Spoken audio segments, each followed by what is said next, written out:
welcome to the show. Today I'm going to be making for you a fabulous little recipe. You could either have this as a snack or you could have it as a light lunch. It really is quite delicious, and it's sort of a twist on French bread, except it's savoury as opposed to sweet. What we're going to be doing is we're going to be taking some Turkish bread and dipping that in egg and a little bit of milk and then frying that.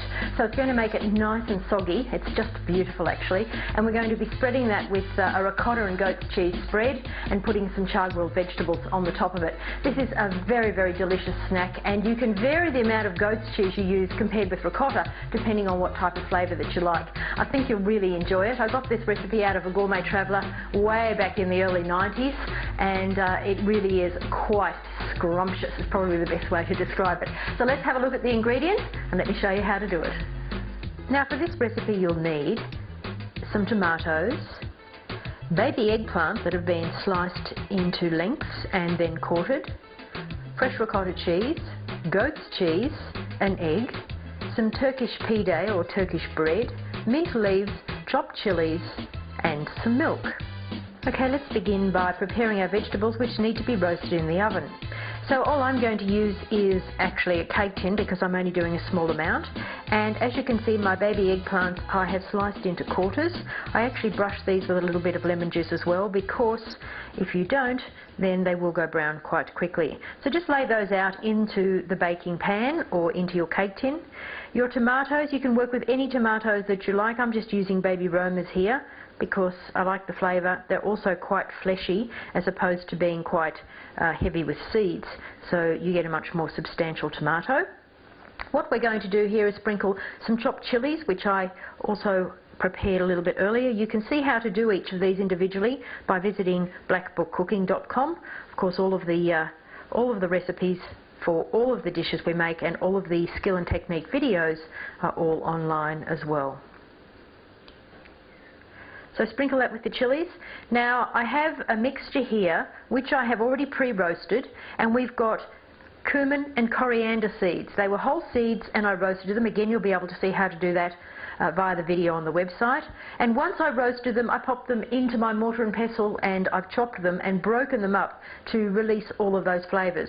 So we're going to take some of those and we're going to sprinkle them over the top of these vegetables.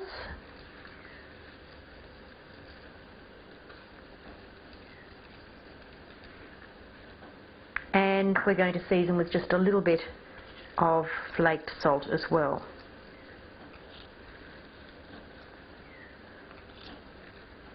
And don't forget a nice drizzle of a really good quality olive oil.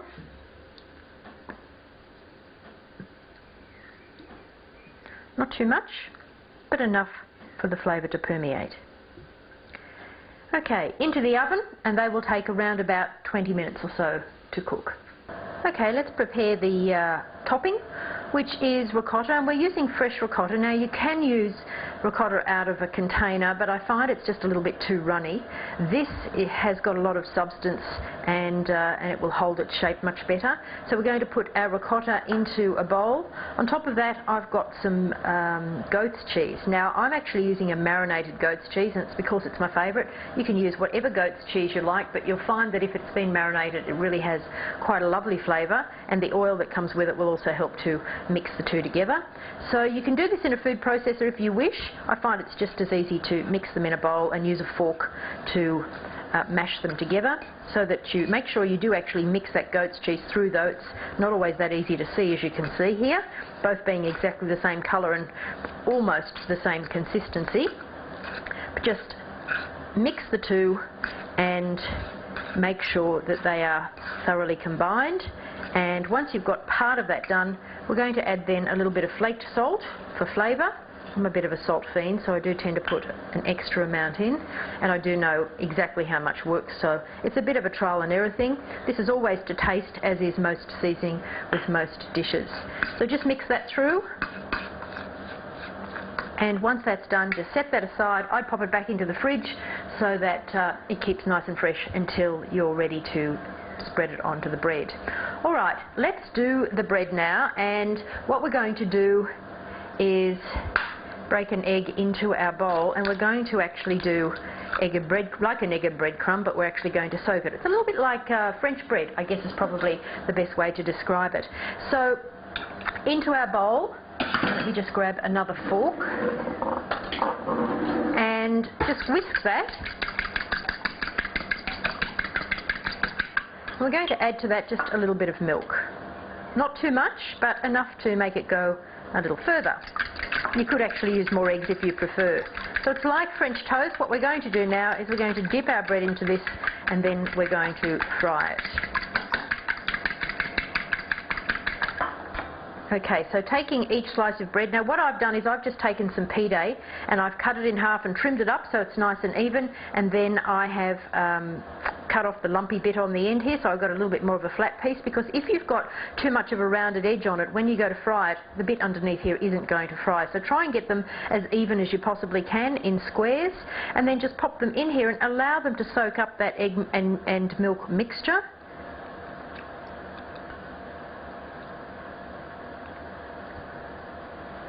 And do the same with the other piece.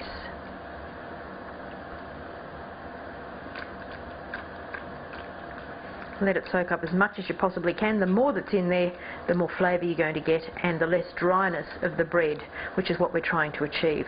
So again, try not to make it too thick a slice as well. Use a thinnish slice. I've actually cut my slice completely in half. Alright, I'm just going to pop the other one back in there, and we'll go over to the pan and we'll get those cooked. Okay, so just a little bit about the goat's cheese. Now, I've actually used a marinated goat's cheese, but you can use any type of goat's cheese.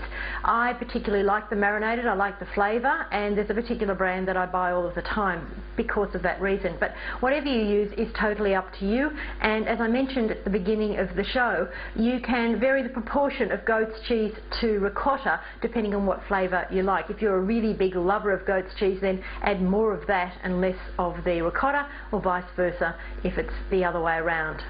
Okay, so over to our pan, let's turn that on and get it nice and high, nice and hot, and we're going to add again some more olive oil, a nice good quality olive oil, a little bit into the bottom of the pan, and just spread that around.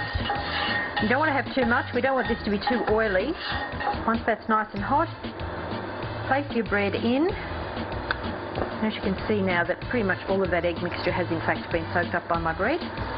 And we're going to cook that on either side until it's browned and also cooked that egg and milk mixture.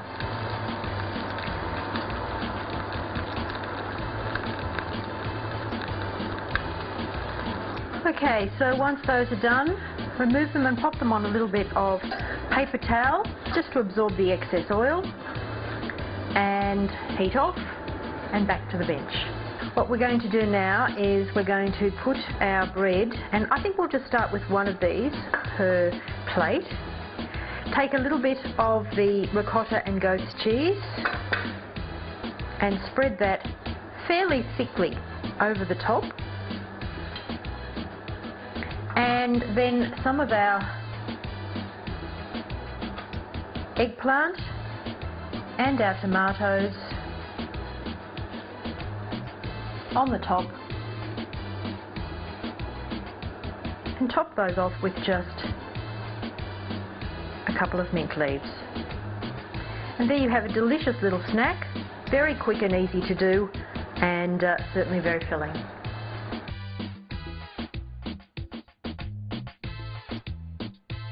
We'll see you next time, and thank you so much for watching the show today. Don't forget to come back to the website, blackbookcooking.com. You'll see all of the base recipe videos and skills and technique videos there. And of course, don't forget to like us on Facebook, connect with us on Twitter, and of course to subscribe to the channel. I'll see you again next week.